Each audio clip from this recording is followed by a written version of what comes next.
Howdy guys, in today's video we're going to be looking at prepping Photoshop or our image so that we can do the 2-pass color. But before that, let's have a quick intro first.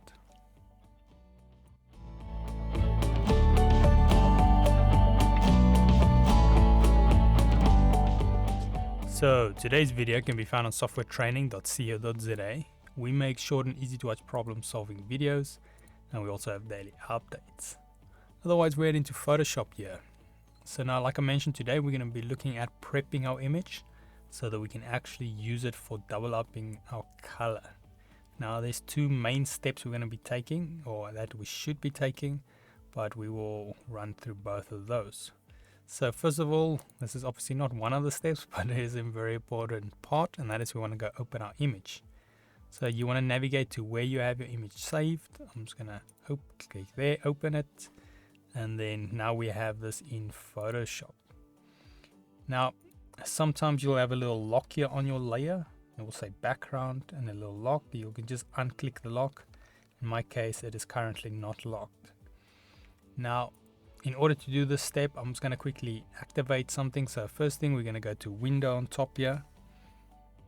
And then let me just fix my zoom here. Then we click Window, and then we want to navigate down till we find Channels. I'm going to click that, and then it's going to bring our channels. So now we'll be able to see our color channels.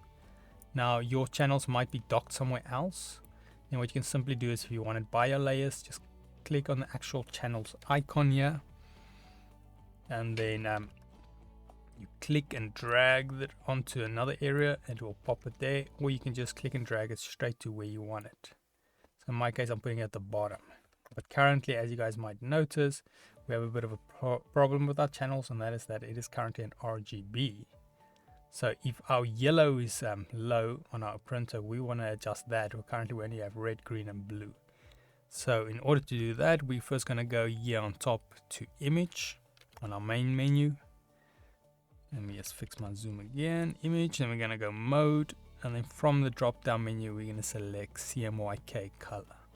I'm going to select that. They're going to ask, sure you want to do that? I'm going to say yes.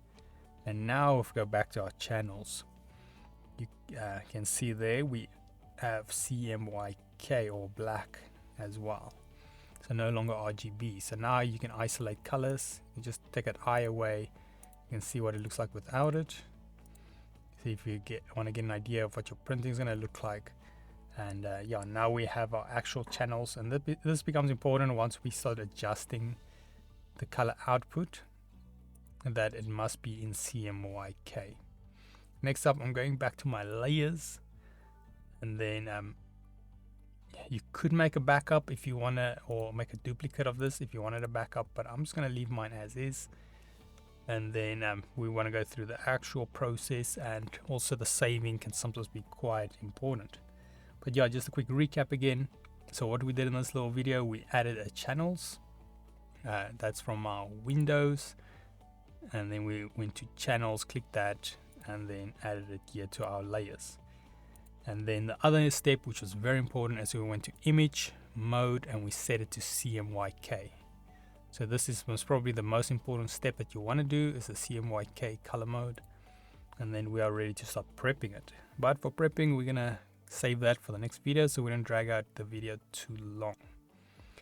Otherwise though, in the meanwhile, if we head here to softwaretraining.co.za, guys will notice we've got a variety of different softwares we do cover, and you can also isolate your search on the top right. If you do not, however, find the training videos you're looking for, just simply go here, request the training video, fill in the mini form, and then we'll do our best to try and make that for you. But otherwise, thanks guys for watching, and cheers.